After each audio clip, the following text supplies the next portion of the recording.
Hello and welcome dear students to the Notebook Plus. आज के session में current affairs of the day देखते हैं।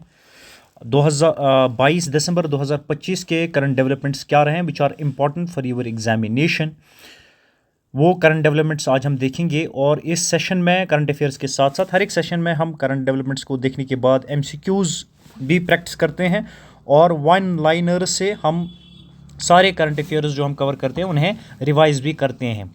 और इस पर्टिकुलर वीडियो में हमारे साथ बने रहें और हर रोज़ाना जो आपके पास करंट अफेयर्स के वीडियो आते हैं उनको भी आप फॉलो करते रहें, सो दैट कि आपके जिस भी जेके एसएसबी या किसी और एग्ज़ाम में करंट अफेयर्स पूछे जाते हैं आपके वो साथ साथ कवर होते जाएं।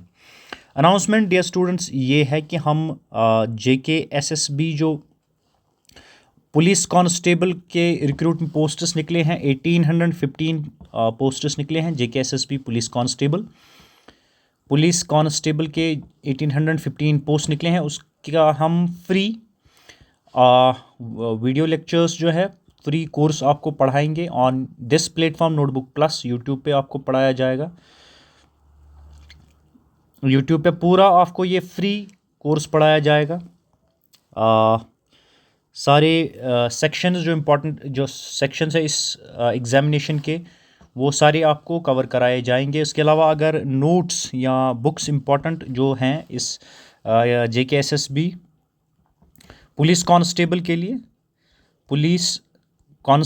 लिए जितनी भी नोट्स आपको, अगर आप रिलायबल नोट्स ढूंढ रहे हैं इस एग्ज़ामिनेशन के लिए, वो अवेलेबल हमारी एप्लीकेशन पे है। एप्लीकेशन पे जिसका नाम नोटबुक प्लस है, लिंक्स आपको डिस्क्रिप्शन पिन कमेंट्स में मिल जाएंगी। आप इस एप्लीकेशन पे विज़िट करें और ये जितने भी नोट्स आपको चाहिए कांस्टेबल के लिए, पूरी जेके एसएसबी पुलिस कांस्टेबल के लिए ये नोट्स आपको मिल जाएंगे। रिलायबल है, आपका पूरा सिलेबस कवर हो जाता है थॉरली और इन डेप्थ। आपकी सक्सेस रेट जो है वो इंश्योर हो जाती है, बढ़ जाती है इससे। जो वीडियो लेक्चर्स है वो फ्री ऑफ कॉस्ट हम आपको यहाँ यूट्यूब पे पढ़ाएंगे। हम फैसिलिटेट आपको यहाँ से करते हैं यूट्यूब पे कि आपको ये पूरा सिलेबस पढ़ाया जाएगा। जो सिलेबस आपका कांस्टेबल के लिए, नया सिलेबस भी नोटिफाई हो जाएगा, पुराना सिलेबस हम बेस बना के रखेंगे, उस हिसाब से हम फिलहाल के लिए चलेंगे। करंट अफेयर्स के वीडियोस हम डेली बेसिस पे दे रहे हैं। सो आज के डेवलपमेंट्स इस सेशन में देख लेते हैं। The first development of the day 22 दिसंबर 2025 की, शाश्वत शर्मा जो हैं ये अपॉइंट किए गए हैं MD and CEO of Airtel India. तो शाश्वत शर्मा न्यूज़ में रहे हैं।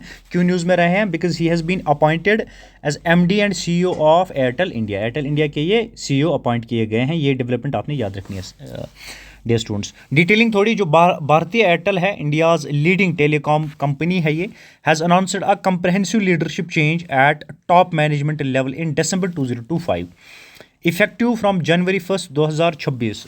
1 जनवरी 2026 से एमडी और सीईओ की जो चेयर है ये शाश्वत शर्मा जी संभालेंगे। This change is a part of companies long term succession plan, step towards ensuring leadership community. Exam के लिए आपने याद रखना है कि जो नए MD and CEO of Bharat Airtel India है वो कौन अपॉइंट हुए हैं, वो शाश्वत शर्मा है, ये आपने याद रखनी है। Next development is Jharkhand wins Syed Mushtaq Ali trophy 2025 for first time. तो ये ट्रॉफी क्या है देख लेते हैं, ठीक है। और एग्जाम पॉइंट ऑफ व्यू से पहली इन्फॉर्मेशन आपने याद रखनी है कि अगर एग्जामिनर पूछता है which state wins won Syed Mushtaq Ali trophy 2025 for first time, ये भी पूछ सकता है। यहाँ 25 में किस स्टेट ने जीता है, तो Jharkhand is your answer, right. In a historic performance in the final of the Syed Mushtaq Ali trophy 2025-26 Jharkhand won the title for the first time. ये टाइटल झारखंड को पहली बार मिला है। सैयद मुश्ताक अली ट्रॉफी जो है पहली बार ही मिली है। In the match played at MCA stadium in Pune, Jharkhand defeated Haryana by 69 runs, creating a new history in Indian domestic T20 cricket. जो इंडियन T20 डोमेस्टिक क्रिकेट है उसमें झारखंड ने जीता, हरियाणा को हरा के 69 रन से जीता है। तो उनको जो टाइटल मिला है वो कौन सा है, सैयद मुश्ताक अली टाइटल मिला है, ट्रॉफी मिली है उनको, ये जीता और फॉर द फर्स्ट टाइम ये झारखंड को मिला है। That's why this is important for your examination. So another development क्या है, SEBI allows issuance of zero coupon bond in smaller denominations, right? जो सभी है अब वो अलाउ कर रही है zero Köppen bonds in smaller denominations. थोड़ी डिटेलिंग देखते हैं, आपको समझ आ जाएगा। सभी क्या है, ये securities and exchange board of India है, जो रेगुलेटर है ऑफ इंडियाज़ कैपिटल मार्केट। जो सभी है securities and exchange board of India, it is the regulator of India's capital market. ये चीज़ें अपनी याद रखनी है।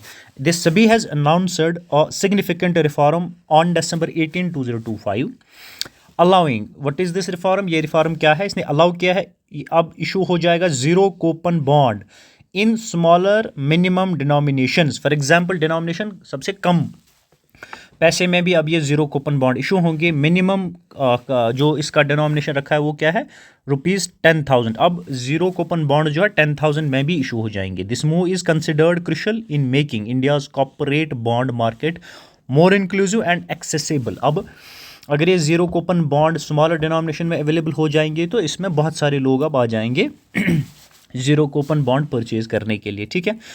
Another development is PM Modi receives the Order of Oman. PM Modi को ऑर्डर ऑफ ओमान मिला है। क्या ये ऑर्डर ऑफ ओमान क्या कब मिला है पीएम प्राइम मिनिस्टर को, इंडियन प्राइम मिनिस्टर को? देख लेते हैं। Indian prime minister Narendra Modi was awarded the Order of Oman, ठीक है। He was awarded Order of Oman. Order of Oman क्या है? It is the highest civilian honour of Sultanate of Oman. Sultanate of Oman का highest order, highest जो civilian honour है वो Order of Oman है। ये प्राइम मिनिस्टर नरेंद्र मोदी जी को मिला है, ठीक है। कब? During his 2-day state visit, right. The award was presented to Prime Minister Modi by Sultan Haitham bin Tariq of Oman, ठीक है। हेतमन बिन तारिक ऑफ ओमान है, he is the sultan of Oman, जिन्होंने प्रेजेंट किया है हाईएस्ट सिविलियन ऑनर, या जिसे आप order of Oman कहते हैं, किन्हें प्रेजेंट किया है? प्राइम मिनिस्टर मोदी को। With this prime minister Modi has now received the highest foreign civil honour,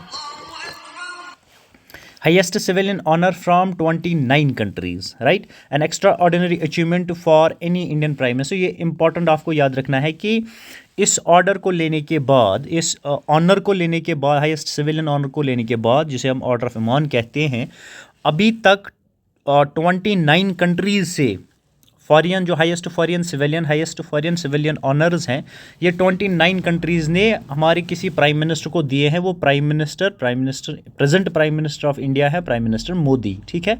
और ये एक्स्ट्रा ऑर्डिनरी अचीवमेंट इन्हें बनाता है for any Indian prime minister. मतलब आज तक इतने सारे ऑनर्स किसी और प्राइम मिनिस्टर के नाम नहीं है, ये आपने याद रखना। 29 कंट्रीज़ ने ये हाईएस्ट सिविलियन ऑनर अपनी कंट्री के प्राइम मिनिस्टर मोदी को दिए हैं, ये आपने याद रखना है। ऑर्डर ऑफ ओमान जो है ये हाईएस्ट सिविलियन ऑनर है ऑफ द सल्तनत ऑफ ओमान। ये प्रेजेंट पीएम मोदी को किया, किसने किया? ये डिटेलिंग आपको याद रखनी है for your examination, these are important for your examination. Examiner आपसे इन पे क्वेश्चन पूछ सकता है। Another development is Brazil hands over BRICS chairmanship to India. अभी तक जो चेयरमैनशिप थी ब्रिक्स की वो ब्राज़ील के पास थी, अब वो हैंड ओवर किसको हुई है? इंडिया को हुई है। डिटेलिंग थोड़ी देख लेते हैं इस डेवलपमेंट की। In December 2025, the BRICS chairmanship was formally handed over from Brazil to India. Formally in the sense कि जो ऑफिशियली जो अब ये चेयरमैनशिप है जो ब्राज़ील के पास थी, अब ये हैंड ओवर इंडिया को हुई है। ये बड़ी डेवलपमेंट है और इंपॉर्टेंट है for your examination. Positioning India to lead the multilateral group in 2026। अब इंडिया लीड करेगा ब्रिक्स को, ठीक है। इससे पहले ब्राज़ील के पास ही चेयरमैनशिप थी। This transfer took place during the closing session of 4th BRICS sherpa meeting. ये भी आप एग्जामिनर पूछ सकता है कि किस मीटिंग में, ठीक है। ये क्लोजिंग सेशन था of the closing session, 4th session of BRICS था, जहाँ पे कहाँ पे शेरपा में, जहाँ पे मीटिंग हो रही थी on 12 December 2025, where formally BRICS chairmanship has handed over to India, ठीक है, फ्रॉम ब्राज़ील। ऑल्दो इससे पहले ये ब्राज़ील के पास थी, अब इंडिया के पास आ गई है। Although Brazil will formally retain the chairmanship until December 31, 2025। 31 दिसंबर तक तो फॉर्मली ब्राज़ील के पास रहेगी, उसके बाद ये हैंड ओवर इंडिया को हो जाएगी, ठीक है। हो चुकी है। अब इसमें जो सर्टेन फॉर्मेलिटीज़ होती है कि किस डेट से इसे इफ़ेक्ट मिलेगा, इस हैंड ओवर को, हैंड ओवर टेक ओवर जो हुआ है, इस चेयरमैनशिप का इफेक्ट कब से लगेगा कि इंडिया कब से इसे चेयर करेगा, इस जो ब्राज़ील ये ब्रिक्स है। तो ये 31 दिसंबर के बाद होगा। टिल 31 दिसंबर ये ब्राज़ील के पास रहेगी। डेवलपमेंट है कि अब ब्रिक्स को लीड इंडिया करेगा, ठीक है, ये डिसाइड फॉर्मली हुआ है, ऑफिशियली ये हुआ है in the 4th BRICS sherpa meeting on December 12, 2025। और एक डेवलपमेंट है Odisha to become an AI हब, ठीक है, ये न्यूज़ है। Regional AI impact conference on December 1920। Detailing थोड़ी देखते हैं कि ओडिशा गवर्नमेंट ने क्या किया है। The Odisha government is hosting the regional artificial intelligence impact conference. Odisha state जो है वो होस्ट कर रही है regional artificial intelligence impact conference on 19-20 December। Why? aiming to promote the practical application of artificial intelligence, one in governance, second public service delivery। ठीक है, इन दोनों में artificial intelligence का किस तरह से यूज़ हो so that कि हम efficiency ला पाएँ, गवर्नेंस को बेहतर कर पाएँ, पब्लिक सर्विस डिलीवरी को बेहतर कर पाएँ। इसके लिए ये कॉन्फ्रेंस जो है ये होस्ट की जा रही है ताकि ये चीज़ें प्रमोट हो जाएँ। गवर्नेंस किस तरह से बेहतर हो, पब्लिक सर्विस डिलीवरी किस तरह से बेहतर हो बाय यूजिंग आर्टिफिशियल इंटेलिजेंस। ये ओडिशा गवर्नमेंट ये कॉन्फ्रेंस जो है होस्ट कर रही है और कब? 19-20 December को ये हुई है। This initiative is considered a significant step towards establishing Odisha as a leading state in AI based innovations, right. So 2-3 चीज़ें एग्जाम के लिए इंपॉर्टेंट है कि किस स्टेट ने recently regional AI impact conference जो होस्ट की है, ये उड़ीसा स्टेट ने या उड़ीसा गवर्नमेंट ने की है। किस डेट पे? December 19-20, 2025, right. एम क्या है? एम है to promote the practical application of artificial intelligence governance and public delivery, ठीक। What it will do, what is the benefit of hosting this particular conference जिसकी हम बात कर रहे हैं। The impact is or the benefit is a significant step। ये माना जाता है कि उड़ीसा एक लीडिंग स्टेट बन सकता है in artificial intelligence based innovations में। Another development, current development important for your examination is India to get its first forest university in Gorakhpur, Uttar Pradesh. Hindustan पहली बारी फॉरेस्ट यूनिवर्सिटी ला रही है, ठीक है, इसे मिल रही है in where? In Gorakhpur, Uttar Pradesh. State और स्टेट एग्जैक्टली ये जगह कौन सी है ये आपने याद रखना है और स्टेट याद रखना है, ठीक है। So it's the first time development, ये भी इंपॉर्टेंट फॉर योर एग्जामिनेशन है। India is moving towards establishing it is first forest university which will be located in Gorakhpur, Uttar Pradesh. Important है। This initiative is considered a historic step that will give a new direction to higher education, one, and research in the field of forestry, wildlife conservation and environmental science. In fields में ये बड़ा फ़ायदेमंद साबित हो सकता है। Forestry में, wildlife conservation and environmental science में बड़ी डेवलपमेंट्स हो सकती है हायर एजुकेशन में by establishing first forest university. And इसकी जगह कौन सी है? गोरखपुर, उत्तर प्रदेश। और ये फर्स्ट टाइम इंडिया में हो रहा है, तो so this is important for your examination. Coming to the another development, dear students, the development is National Mathematics Day। जो नेशनल मैथमेटिक्स डे है ये हर साल सेलिब्रेट किया जाता है on 22nd December every year to commemorate the birth anniversary of great Indian mathematician Srinivasa Ramanujan, ठीक है। जो मैथमेटिक्स डे हर साल मनाया जाता है 22 दिसंबर को। क्यों? To commemorate the birth anniversary of, जन्मदिन के मौके पे जो श्रीनिवासा रामानुजन जी हैं, श्रीनिवासा रामानुजन जी के जन्मदिन पे 22 दिसंबर उनका जन्मदिन है। इस जन्मदिन पे मैथमेटिक्स डे हर साल मनाया जाता है, ठीक है। ये डेट आपको याद रखनी है for your exam point of view. आज ही इसी 22 दिसंबर को ही ये जन्मदिन इनका था और मैथमेटिक्स डे भी मनाया गया। The purpose, what is the purpose of the celebration of the day? The purpose of this day is to highlight the importance of mathematics, one, and encourage mathematical thinking and a scientific approach among students and young people. So these were the important developments. अब देख लेते हैं what are the possible multiple choice questions an examiner may ask you in developments के बारे में, ठीक, जो आज हमने कवर कर ली है। The first important MCQ is who has been appointed as the new managing director and CEO of Airtel India. अभी हमने देखा शाश्वत शर्मा जी हैं, ये अपॉइंट किए गए हैं, जो 1 जनवरी से चेयर संभालेंगे। Another question is which team won the Syed Mushtaq Ali trophy 2025 title? किस टीम ने जीती है? ये टीम कहाँ की है? यहाँ पे स्टेट्स के नाम है तो ये झारखंड के नाम है, ठीक है। और झारखंड ने किन को हराया है? हरियाणा को हराया है, ठीक है। So another important MCQ is who has permitted the issuance of zero coupon bond in minimum denomination of 10,000? SEBI, securities exchange board of India, इसने ये जो जीरो कूपन बॉन्ड जो है अब मिनिमम डिनोमिनेशन में ऑफ ₹10,000 में अब इशू होंगी, ये सेबी ने रिसेंटली परमिट किया है। The another MCQ is Prime Minister Narendra Modi has been awarded the highest civilian honor of which country? It is Sultanate of Oman, ठीक है। सल्तनत ओमान आपने याद रखना है।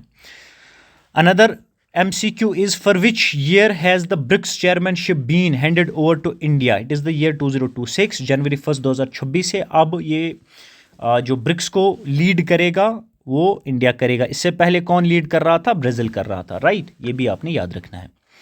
Coming to the another important question, which state is hosting the Regional Artificial Intelligence Impact Conference? The state is Odisha. Odisha government ये host कर रही है, होस्ट की है December 1920 को। तो ये इस पे MCQ एग्जामिनर आपसे पूछ सकता है। This is it's the sample question जो एग्जामिनर आपसे पूछ सकता है। Coming to the another important MCQ, in which state will India's first forest university be established?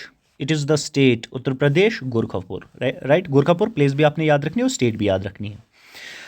Another MCQ is national mathematics day celebrated on the birth anniversary of which great Indian mathematician? Srinivasa Ramanujan ji के जन्मदिन पे ये हर साल मनाया जाता है, जो 22 दिसंबर इनका जन्मदिन है और हर साल 22 दिसंबर को ये मनाया जाता है। So dear students, these were certain current affairs, current developments and the possible MCQs जो आपसे पूछे जा सकते हैं।